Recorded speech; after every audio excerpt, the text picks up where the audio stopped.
The silence in my house had a physical weight. It was a pressure in the air that settled on the furniture and filled the empty spaces in the cupboards. For the first year after Arthur died, it was a silence of grief, a heavy blanket I wrapped around myself. But in the second year, it began to change. It became a silence of absence, a hollow ache where the sounds of family used to be. My son, David, and his wife, Sarah, had grown distant. Their calls became shorter, their visits less frequent. Excuses piling up like unread newspapers on the porch. I told myself it was normal. They were busy building their own lives, their own future. I had done my job. I had raised my son, loved my husband, and now I was in the quiet winter of my life. I didn't want to be a burden, so I made myself smaller. I stopped calling as often, waiting for the phone to ring. I learned to interpret the length of the silence between their texts. A few hours was busy. A day was stressful. A week was a problem I was not meant to ask about. I tended to my garden, I reread Arthur's favorite books, and I waited. I felt myself becoming a ghost in my own life, a background character in the story of the family I had built. The house, once a bustling hub of holidays and scraped knees and late-night talks, was now just a collection of rooms where memories gathered dust. The inciting incident, the moment the quiet ache became a sharp, severing blow, arrived on a Tuesday afternoon. It was a perfectly ordinary day. The sun was filtering through the kitchen window, illuminating the dust motes dancing in the air. I had just finished baking a lemon drizzle cake, David's favorite since he was a boy. I was taking a picture of it to send to him, a gentle nudge, a reminder that his mother was still here, thinking of him. My phone buzzed before I could press send. It was a message from him. My heart gave a hopeful little leap. I opened the text. The words were stark and black against the white screen. "Mom, don't contact us anymore. My wife needs space." I read it once, then a second time. I took my reading glasses off, wiped them on my apron, and put them back on. The words did not change. They were simple, direct, and utterly devastating. There was no preamble, no explanation, no "I'm sorry." Just a command, a dismissal, an ending. My first reaction was not tears. It was a profound and sudden stillness. The air in my lungs seemed to freeze. My hand holding the phone grew cold and heavy, as if the device itself was made of lead. I stared at the lemon drizzle cake on the counter. The sweet, citrusy smell that had filled the kitchen moments before now seemed cloying, sickening. A cheerful, yellow lie. I had baked it for a son who no longer existed, or perhaps who never had. I sat down heavily at the kitchen table. The house was silent, but this was a new kind of silence. It was not the silence of absence. It was the silence of a vacuum, of everything being violently sucked away. I thought about Sarah. My wife needs space. I had always tried with Sarah. I complimented her. I never offered unsolicited advice. I bit my tongue when she made passive, cutting remarks about the way I kept my house or the old-fashioned food I cooked. I had understood, or thought I had, that I was the past and she was the future. I had stepped back, given them room, tried to be the perfect, unobtrusive mother-in-law. It had not been enough. I had not been small enough. Apparently, the only acceptable size for me was 0. For 2 days, I did nothing. I didn't answer the phone when my sister called. I didn't go out to get the mail. I moved from room to room, the phone always in my pocket, a cold weight against my leg. I reread the message hundreds of times. Each time the words hit with the same blunt force. Don't contact us anymore. It was a door slammed shut, a lock turned. I felt a deep, primal shame, as if I had done something terribly wrong, though I could not name what it was. I had dedicated 40 years of my life to my family, and in a single text message, I had been erased. On the third day, a flicker of something other than pain ignited inside me. It was confusion, a desperate need to understand. This couldn't be the whole story. David, my David, The boy who had cried in my arms after falling off his bike? The young man who had called me for advice every week of his first year of college? Would not do this. Not like this. Sarah must have pressured him. Something terrible must have happened. I decided to break the rule he had given me. I had to. I called his number. It rang and rang, each tone echoing in the silent house, a hopeful, pleading sound. Then it went to voicemail. His voice, cheerful and recorded, filled my ear. "Hi, you've reached David. Leave a message and I'll get back to you." The casual warmth of it was a knife in my heart. I didn't leave a message. What could I say? "Hello, son. It's your mother. The one you told not to contact you. I'm just calling to see why you've severed me from your life." I hung up, my hand trembling. That was the beginning of my investigation. It was not a conscious choice at first. It was a compulsion born of grief and bewilderment. I started with social media. I was not very good at it, but my granddaughter, Lily, my late daughter Clara's child, had set up an account for me years ago so I could see pictures of her. I rarely used it. Now it became my only window into my son's world.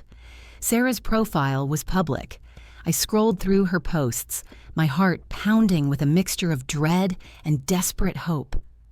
The first thing I noticed was the date of her last post. It was from the day before the text message. It was a picture of her and David smiling, arms around each other, clinking wine glasses at a fancy restaurant. The caption read, "Celebrating our new chapter. Big things coming." Her friends had left comments. "So exciting. Can't wait to hear more. You guys deserve it all." A new chapter. The words felt ominous. What new chapter required the excision of his mother? I scrolled further back. There were photos of weekend trips I hadn't been told about, parties with friends I'd never met, dinners with Sarah's parents where everyone was beaming. They looked happy, thriving.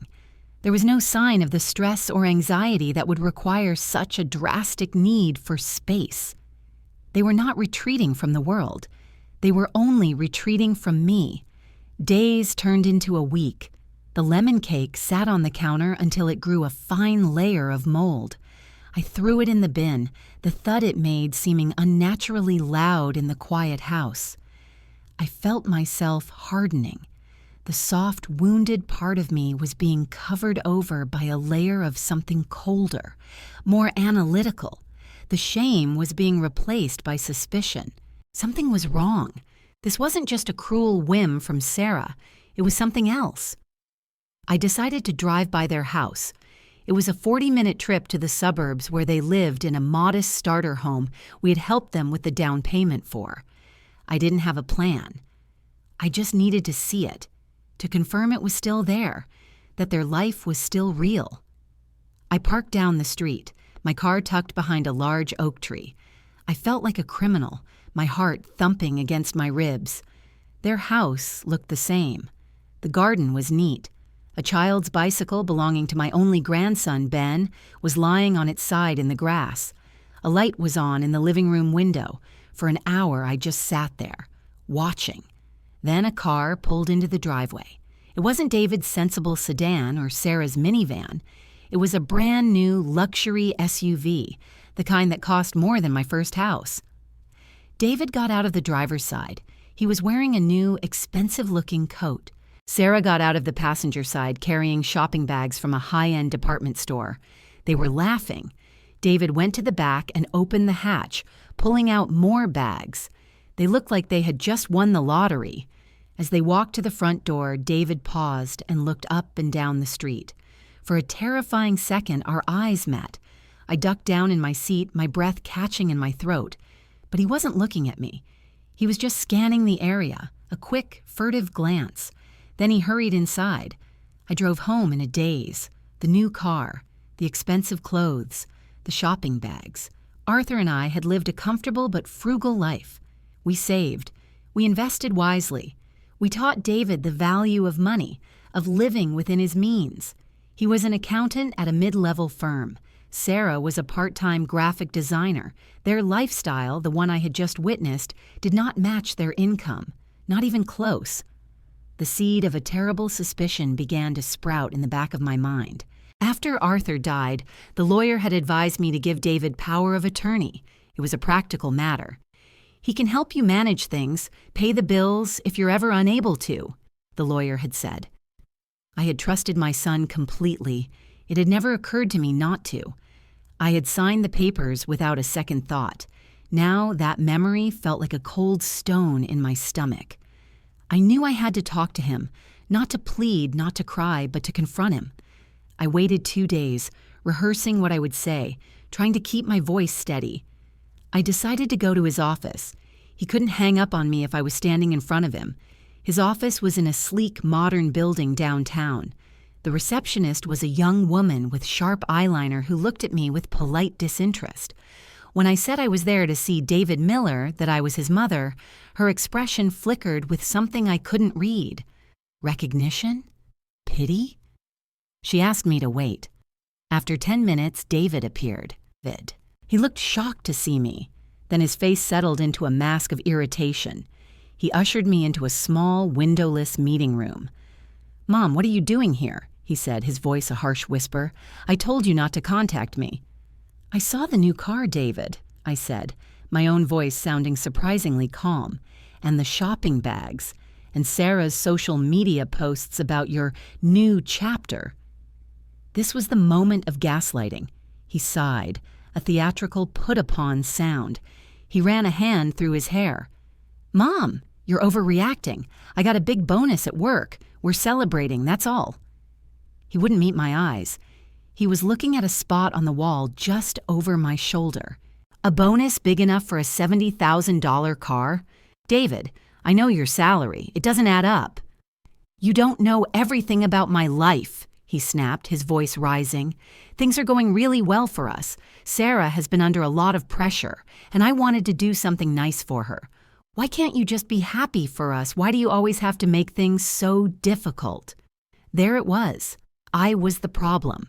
My concern was an attack. My questions were an intrusion. He was twisting it, making me the villain of the story. He told me I was being dramatic, that I was clearly not coping well with Dad's death, that maybe I should talk to someone. He made me feel old, confused, and crazy.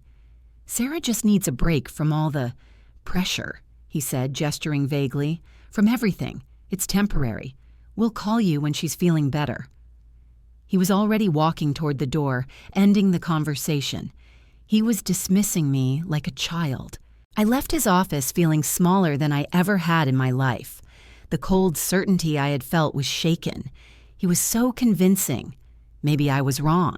Maybe I was a paranoid old woman, seeing conspiracies where there were none. I drove home and spent the evening in a fog of self-doubt. But I couldn't shake the image of his furtive glance up and down the street. It wasn't the look of a man enjoying a bonus. It was the look of a man with a secret. The primary evidence, the thing that blew away all the fog of his gaslighting, came a week later. I received a letter in the mail. It was from our bank, a standard quarterly statement for the investment portfolio Arthur had so carefully built over 50 years. It was our nest egg, our security. I almost threw it away, assuming it was just routine paperwork, but something made me open it. I sat at the kitchen table and unfolded the pages. I wasn't an expert in finance, but I knew the approximate value of the portfolio. I knew what the bottom line should look like. My eyes scanned down the columns of numbers, the trades, the dividends, and then I saw it. A series of large withdrawals. One for $80,000 2 months ago, another for $50,000 a month before that, and another going back almost a year. In total, nearly $300,000 was gone, transferred to an account number I did not recognize. The statement slipped from my fingers and fluttered to the floor. The room tilted. It was real. I wasn't crazy. My son, my only son, had been stealing from me. The new chapter they were celebrating was being written with my money. The space Sarah needed was space from the woman they were robbing blind. The text message wasn't an act of cruelty. It was a practical matter. It was a business decision. They needed to get rid of me so they could continue to plunder my accounts without questions, without oversight, without me. This was the confirmation, the full, devastating truth. The betrayal was not just emotional, it was methodical, calculated, and vast. It had been happening while I was still deep in the fog of grief for my husband. While I was calling David for comfort, he was logging into my bank account and taking my future. The confrontation was inevitable. I didn't call. I didn't drive to his office. I waited until Saturday morning, and then I drove to his house. I had the bank statement in my purse. This time, I didn't park down the street. I pulled right into the driveway behind the new luxury SUV. Sarah answered the door. She was wearing expensive athletic wear, her hair in a perfect ponytail. When she saw me, her face went through a rapid series of emotions: surprise, then annoyance, and then a flash of pure fear. "What are you doing here?" she said, her body blocking the doorway. "David told you—" "I'm here to see my son," I said, my voice as cold and hard as the stone in my stomach. I pushed past her and walked into the house. It had been redecorated. New furniture, a massive television on the wall, abstract art that looked expensive and meaningless. David came running down the stairs. "Mom, what the hell? I told you to stay away." I didn't say anything. I just pulled the bank statement from my purse and held it out to him. He looked at it, and all the color drained from his face. He knew exactly what it was. He looked from the paper to my face and then to Sarah. In that one look between them, I saw everything: the shared guilt, the conspiracy, the silent agreement. "So," I said, my voice dangerously quiet, "tell me about your bonus." And then came the confession. It wasn't a tearful apology. It was a cascade of pathetic excuses and resentful justifications, delivered mostly by David, with Sarah nodding along, her arms crossed defensively. "We needed it," he said. "You don't understand the pressure we're under. The mortgage, Ben's school, everything is so expensive." "You have no idea what it's like for our generation," Sarah chimed in, her voice sharp. "You had it so easy. You bought this house for nothing. You don't need all that money. You're old. What are you even going to spend it on? It was just sitting there." "It was my money," I said, the words feeling inadequate to describe the violation. "It was my husband's money. It was for my security, for my future." "It's our future, too," David shouted, his face red and blotchy. "It's Ben's future. It's family money. We were just borrowing it. We were going to pay it back." It was a lie, and we all knew it. The way they had cut me off, the secrecy, the new car. It was not the behavior of people borrowing. It was the behavior of thieves. The confession revealed the depth of their entitlement and the chilling transactional way they viewed me. I was not their mother.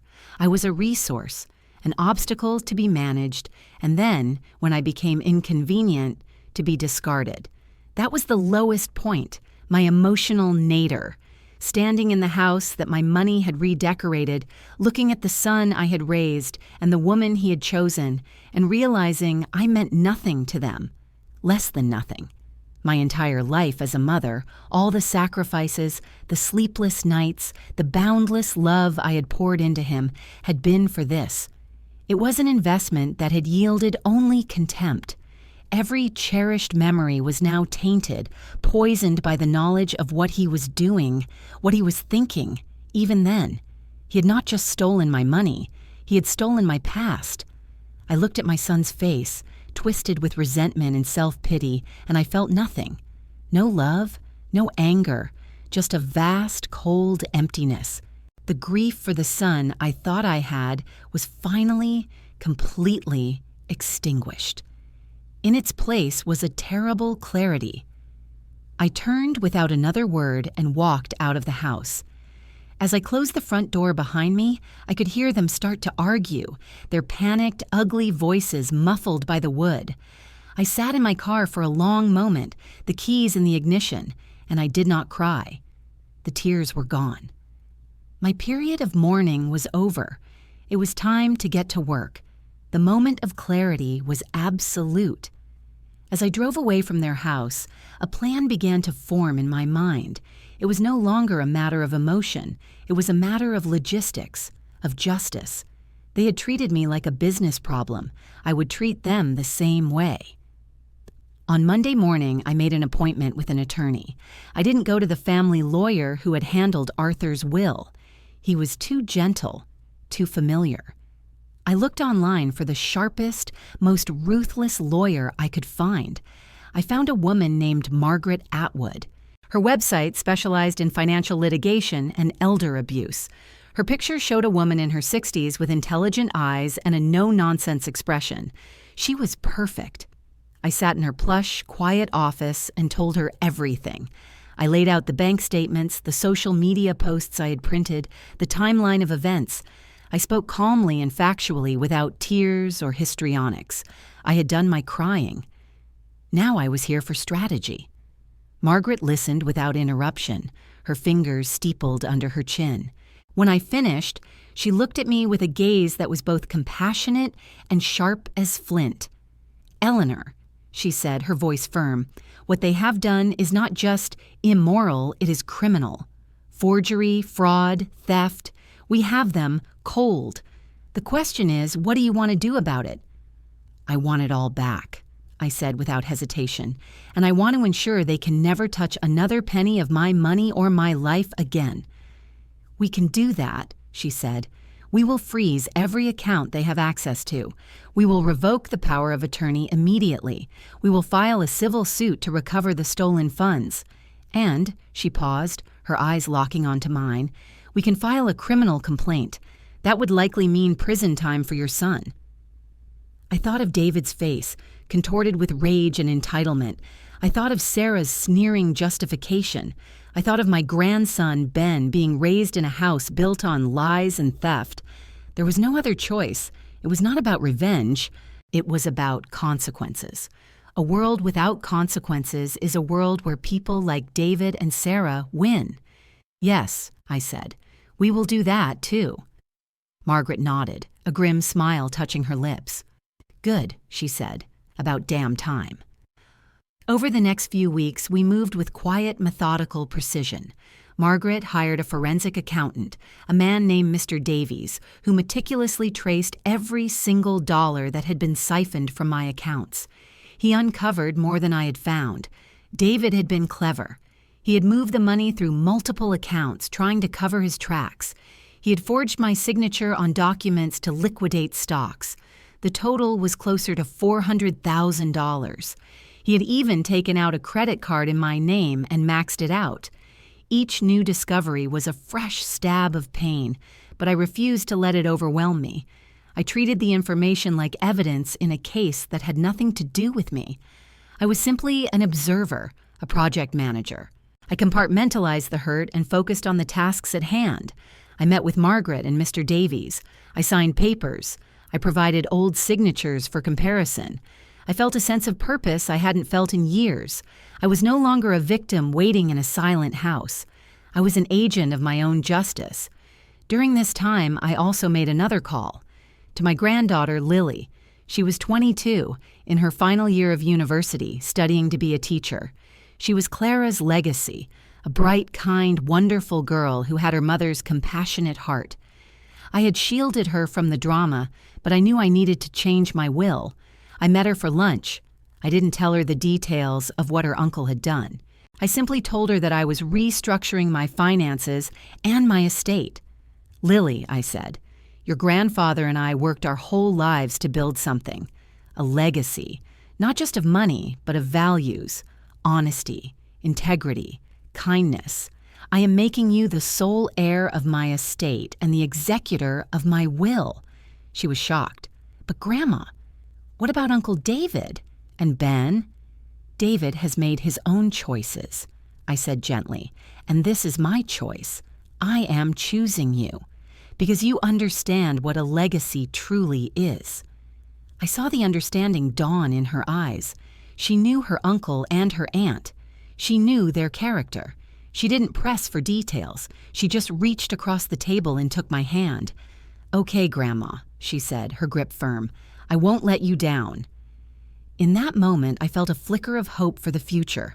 The family I had built with Arthur wasn't entirely lost. It had just been pruned, reduced to its one true, healthy branch. The day of the reckoning arrived 4 weeks after my first meeting with Margaret. All our preparations were complete.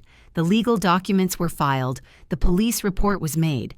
The new will was signed and notarized. Margaret had advised a final confrontation. Not for negotiation, but for notification. I called David.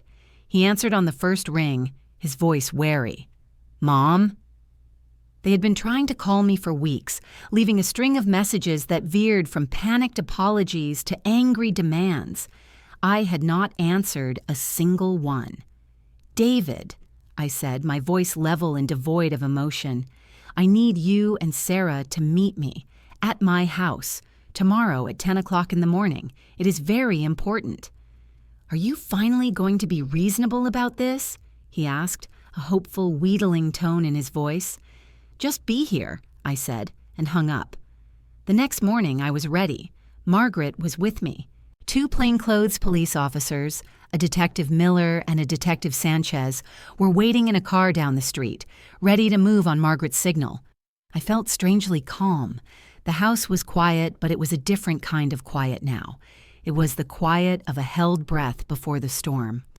At 10 o'clock sharp, their luxury SUV pulled into the driveway.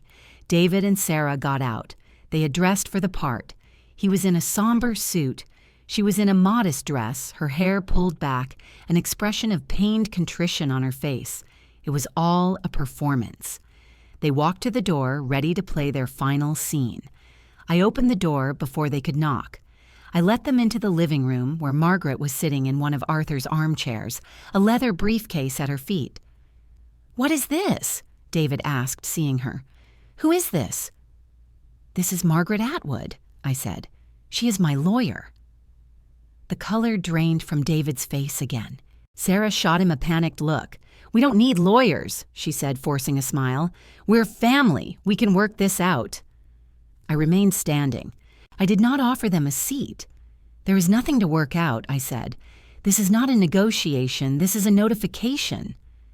Margaret opened her briefcase and began to lay documents out on the coffee table. "As of 9 o'clock yesterday morning," she said, her voice crisp and professional, "Eleanor's revocation of your power of attorney was formally executed. You no longer have any legal access to or control over her financial affairs." She slid another document across the table. "This is a copy of a restraining order which will be served to you shortly. It prohibits you from contacting Eleanor in any way or from coming within 500 feet of her or her property." David stared at the papers, his mouth hanging open. "You can't do this." "Oh, I can," I said. "I have." "Furthermore," Margaret continued, her voice relentless, "we have filed a civil suit against you both for the recovery of $417,281.54, plus damages. All accounts we have been able to identify in your names have been frozen by court order, pending the outcome of that suit." Sarah let out a small gasp. "Our accounts? You can't. We have bills to pay." "You should have thought of that before you used my mother's life savings to redecorate your house," I said, my voice like ice. This is when the performance dropped. The masks of contrition fell away, revealing the ugly, grasping faces beneath. "You old bitch!" Sarah shrieked. "After everything we did for you, we let you see Ben, we called you." "You did nothing for me," I replied, my calm unshaken by her venom. "You tolerated me while you were picking my pocket. And then, when you thought the pocket was nearly empty, or when you worried I might notice my missing wallet, you threw me away." David finally found his voice. It was not the voice of a man. It was the whine of a spoiled child. "It's my money, too. I'm your son. I was supposed to inherit it anyway." "An inheritance is a gift, David," I said softly. "It is not a right. And it is a gift you will never receive. I have changed my will. Everything, every last penny will go to Lily." That was the final blow. The rage in his eyes was terrifying. He took a step toward me. "You will not cut me out. I am your son." Margaret stood up smoothly, placing herself between us. She discreetly pressed a button on her phone. "I think this meeting is over," she said calmly. "This isn't over," David snarled, his finger jabbing in my direction. "I'll fight you. I'll take you to court. I'll prove you're incompetent, a crazy old woman." His words were cut off by a sharp knock at the door. I walked over and opened it. Detective Miller and Detective Sanchez stood on the porch. "David Miller? Sarah Miller?" the detective asked, his voice calm and authoritative. David and Sarah froze, their faces a picture of dawning horror. They finally understood. This was not just a family argument. This was not a civil dispute. This was the end of their world. "You're under arrest," the detective said, "for fraud, theft, and financial elder abuse." As the detective stepped inside to handcuff them, Sarah began to wail, a theatrical, self-pitying sound. David just stood there, his face slack with disbelief. He looked at me, his eyes pleading for the first time. He was looking for his mother, but his mother was gone. All that was left was me, Eleanor, the woman he had wronged. I did not say a word. I did not watch as they were led out of my house, past my garden, and into the waiting police car. I simply turned my back on them, a final, quiet severing. I walked to the window and looked out at the rose bushes Arthur had planted. The reckoning was complete. The silence that followed was not empty. It was clean. The aftermath was exactly as Margaret had predicted. The legal proceedings were swift and decisive. The evidence we had gathered was overwhelming and irrefutable. David and Sarah's legal aid lawyer advised them to plead guilty to avoid a longer sentence. David was sentenced to 5 years in prison for his role as the primary perpetrator. Sarah, for her complicity, received 2 years. The court ordered full restitution, and the civil case ensured that every asset they owned was seized and liquidated to pay back what they had stolen. The luxury SUV, the new furniture, their house, it was all sold. What little remained of their lives was erased, just as they had tried to erase me. News of their downfall spread through the wider family and our old circle of friends like a grass fire. My phone rang with calls from cousins and old neighbors, people I hadn't heard from in years. Some called to offer sympathy, others thinly veiled curiosity. A few, the ones who had been closer to David and Sarah, called to chastise me. "How could you do that to your own son?" my sister-in-law asked, her voice dripping with judgment. "To send him to prison? Family should forgive." "He stopped being my son when he decided I was a bank account," I told her, and I hung up the phone. I learned to ignore the calls, to refuse their justifications, and to maintain my new boundaries without apology. Forgiveness was a word that had no place in this new chapter of my life. Forgiveness, I realized, was for mistakes. This was not a mistake. It was a calculated campaign of deception and theft. To forgive it would be to invalidate myself, to agree that what I had suffered did not matter. I would not do that. My dignity was the one thing they had not managed to steal, and I would not give it away for free. I did not feel triumphant. I did not feel joy at their ruin. When Margaret called to tell me the final sentencing, I felt a deep, somber sense of finality. It was like closing a very long, very painful book. There was no elation, only the quiet relief of reaching the last page. The whole affair had been about restoring balance, about enforcing consequences in a world that often lets the cruel and greedy prosper. It was a necessary amputation to save the rest of my life. It was a tragedy, but it was a quiet, orderly one now, contained within court documents and prison walls. It was over. A year passed. The seasons turned. I sold the large family house. It held too many ghosts, too many memories that were now shadowed by the truth of David's betrayal. It was too big for one person, its silence too heavy. I bought a small, bright condominium in a new part of town, with a balcony that overlooked a park. It was clean, new, and held no history. It was a blank page. My new life took shape slowly, quietly. I found a new routine. I woke with the sun. I drank my coffee on the balcony, watching the dog walkers in the park. I joined a book club. I took a pottery class, delighting in the feel of the cool, wet clay spinning beneath my hands. I filled my small home with plants and books and the smell of fresh baking. This time, just for me. I felt lighter.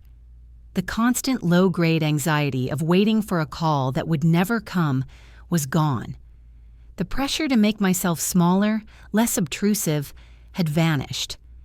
In my new home, I could take up as much space as I wanted. I discovered that I rather liked my own company. I had spent so many years defining myself as a wife and a mother that I had forgotten who Eleanor was. I was getting to know her again. She was quiet, yes, but she was also resilient. She was methodical. And she was, I was discovering, quite content. Lily was the anchor of my new life. She visited every weekend. We didn't talk about David. There was no need. We built a new kind of family, a quieter, more honest one, on the ruins of the old. We would go for walks in the park, or I would teach her Arthur's old recipes. We'd sit on my balcony and talk for hours about her classes, her friends, her hopes for the future. Her presence was a gentle, healing balm. She saw me not as a resource, not as a duty, but as her grandmother, a person. Her love was genuine and unconditional, a stark contrast to the transactional affection I had mistaken for love from my son. One sunny Saturday afternoon, we were planting herbs in pots on my balcony. The smell of basil and rosemary filled the air. Lily paused, her hands covered in soil, and looked at me. "Are you happy, Grandma?" she asked, her expression open and sincere. I looked around at my small, peaceful world. The bright flowers, the comfortable chair, the book waiting on the table, my granddaughter's loving face. I thought of the heavy silence of the old house, the weight of a love that was not returned, the cold dread of betrayal. All of that was gone. I was not ecstatic. I was not giddy. But I was at peace. "Yes, my dear," I said, and the truth of it settled deep in my bones. I am. It's strange looking back. My story is not a happy one, but its ending is one of peace. And I've come to believe that peace is a far more valuable commodity than happiness. It is a quiet, steady thing, earned through difficult truths and hard choices. I sometimes receive letters from David, sent from prison. They are filled with remorse, or what he thinks sounds like remorse. He talks about finding God, about understanding his mistakes, about his hope that one day I can find it in my heart to forgive him. I read them, and I feel nothing. They are letters from a stranger. The man who wrote them is not my son. My son, the one I loved, the one I raised, never really existed. He was a story I told myself for 40 years. I am telling you this not to elicit pity, but to share what I have learned. A life can be built on a foundation of lies, and you can live in that house for decades without noticing the cracks in the walls. Love can blind you. Obligation can feel like love, but it is never too late to see the truth. It is never too late to knock the whole rotten structure down and build something new, something smaller, perhaps, but something that is strong and true. We teach women, especially of my generation, to be the peacemakers, the caregivers, the ones who sacrifice for the good of the family. We are taught that our worth is measured by the happiness of our husbands and our children. But what happens when the family is the source of the wound? What happens when your own child becomes the danger? You must learn a new role. You must learn to be your own protector. You must learn to choose yourself. My act of rebellion was not loud. It was not a fiery explosion of rage. It was a quiet, methodical process of signing papers, of making calls, of saying no and meaning it.